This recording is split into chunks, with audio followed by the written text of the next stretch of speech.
அன்பு நண்பர்களுக்கு டாக்டர் சர்வானந்தாவின் இனிய வணக்கங்கள். நண்பர்களே, ஔவையின் கூற்று. ஔவை எவ்வளவு பெரிய தீர்க்கதரிசியாக இருக்கிறாள்! எப்படி அந்த காலத்திலேயே ஒரு தாய்மைக்கு ஒரு அழகான விளக்கத்தை ஒரு மனிதனுக்கு கொடுக்கிறாள், ஒரு ஆண்மகனுக்கு தருகிறாள் அப்படிங்கிறத இப்போ நம்ம பார்க்க போகிறோம். தாயார் ஐவர் அப்படின்னு ஔவை பாட்டி சொல்லுகிறாள்.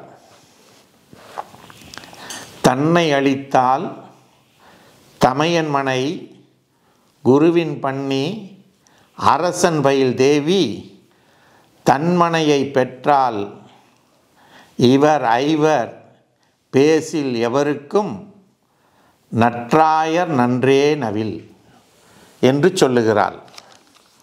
தன்னை அளித்தால் அப்படின்னா என்னை பெற்ற தாய், அவங்க தான் ஒரு தாய், சரியா? அடுத்து யாரெல்லாம் தாயாக ஒருவன் கருத வேண்டும் என்று சொல்லுகிறாள் அப்படின்னா, தமையன் மனை, தன்னுடைய தமையன் அண்ணனுடைய மனைவி அண்ணி, அவர்களை தாயாக போற்ற வேண்டும். அடுத்து என்ன சொல்கிறாங்க? குருவின் பத்தினி, குருவின் மனைவியை தாயாக போற்ற வேண்டும். அதற்கடுத்து அரசனுடைய மனைவி அரசி, அவர்களை தாயாக போற்ற வேண்டும். அதற்கு அடுத்து தன்மனையை பெற்றால், தன்மனையை பெற்றால்னா தன் மனைவியை பெற்ற தாயை தாயாக போற்ற வேண்டும். இவர் ஐவர், இந்த 5 பேர் நற்றாயர், நல்ல தாய் என்று ஔவை மிக தெளிவாக சொல்லுகிறாள். இந்த பாரத தேசத்திலே இந்த பாரத மண்ணை நாம் தாயாக போற்றுகிறோம். யாரெல்லாம் நமக்கு உதவி செய்தார்களோ, யாரெல்லாம் நமக்கு உணவளித்தார்களோ, அவர்களை தாயாக நாம் போற்றும் பழக்கத்தை வைத்திருக்கின்றோம். ஒரு சனாதனியாக நாம் இந்த நிலையிலே இருந்து பார்க்கின்ற பொழுது, நம்முடைய இந்து மதத்திலே ஒருவன் எப்படி தனக்கு உணவளிக்கக்கூடிய, தன்னை காக்கக்கூடிய, தன்னுடைய நல்ல கருத்துக்களை, ஞான கருத்துக்களை சொல்லக்கூடியவர்களுடைய மனைவிமார்களை எல்லாம் தாயாக கவனிக்க வேண்டும் என்ற கருத்தை மிக தெளிவாக சொல்லுகிறார். இந்து மதம் நமக்கு கொடுத்திருக்கிறது. இதுதான் சனாதனம்.